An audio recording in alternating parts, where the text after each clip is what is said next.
La Franja de Gaza es un territorio de 41 kilómetros de largo por 10 kilómetros de ancho y está ubicado entre Israel, Egipto y el mar Mediterráneo. Es el hogar de 2.3 millones de personas, lo que representa una de las densidades de población más altas del mundo y donde la mayoría de hogares tienen solamente 3 horas de electricidad al día. Más del 65% de su población vive por debajo del umbral de pobreza. Hay un 40% de desempleo y el Programa Mundial de Alimentos considera que el 63% de la población de Gaza está en inseguridad alimentaria. La mitad de los palestinos que viven en Gaza tiene menos de 19 años, pero muy pocas o ninguna perspectiva de crecimiento socioeconómico y un acceso muy limitado al mundo exterior. Su historia de asedios y ocupaciones viene desde hace más de 4.000 años.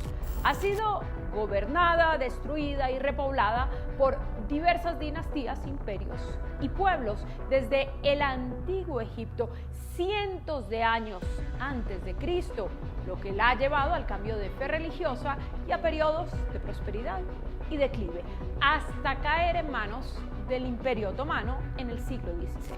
Pero hablemos de lo que pasó desde el año 1917, cuando Gaza dejó de ser parte del Imperio Otomano para estar bajo el mando de los británicos, que prometieron ayudar a la formación de un reino árabe unificado. Y esto llevó a que durante la Primera Guerra Mundial, británicos y turcos llegaran a un acuerdo para el futuro de la Franja de Gaza y de la mayoría de los territorios árabes asiáticos que pertenecían al Imperio Otomano. Pero durante la Conferencia de Paz de París de 1919, las potencias europeas, que fueron vencedoras, impidieron la creación del prometido Reino Árabe Unificado y establecieron una serie de mandatos que les permitieron repartirse.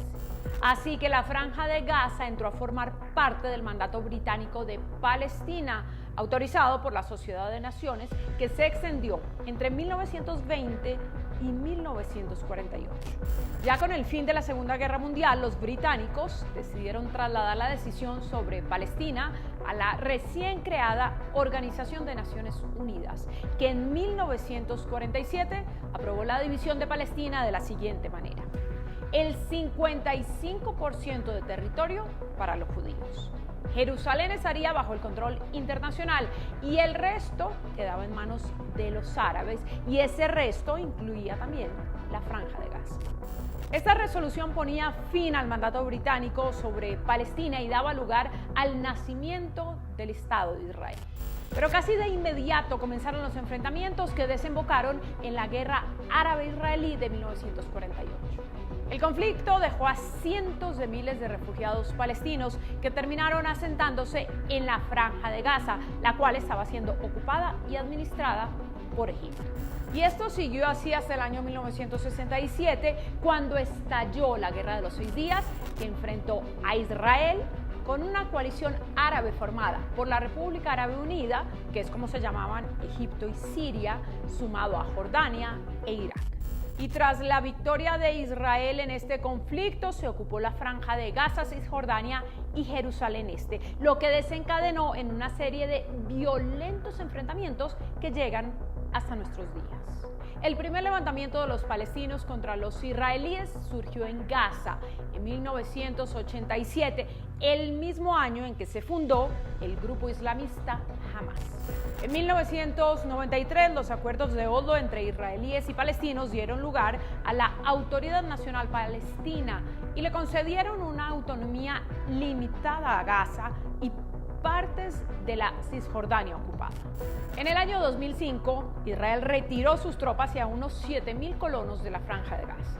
Y un año después, Hamas logró una clara victoria en las elecciones palestinas, lo que desató una violenta lucha de poder entre Hamas y el partido Fatah, liderado por el presidente de la ANP, Mahmoud Abbas.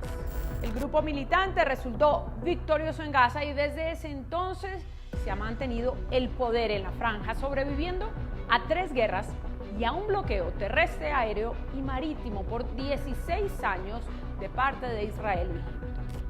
Hamás está designado como grupo terrorista por Israel, Estados Unidos, la Unión Europea y el Reino Unido, así como por otras potencias, pero cuenta con el respaldo de Irán, que lo financia y le proporciona armas y entrenamiento.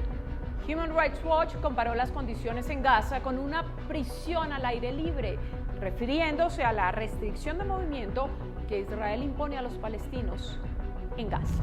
Si esta historia les resultó relevante y quieren seguir conociendo los sucesos que afectan a la historia de la humanidad, los invito a suscribirse a mi canal de YouTube y a conocernos en Instagram para saber lo que pasa en nuestro mundo y vivir en contexto.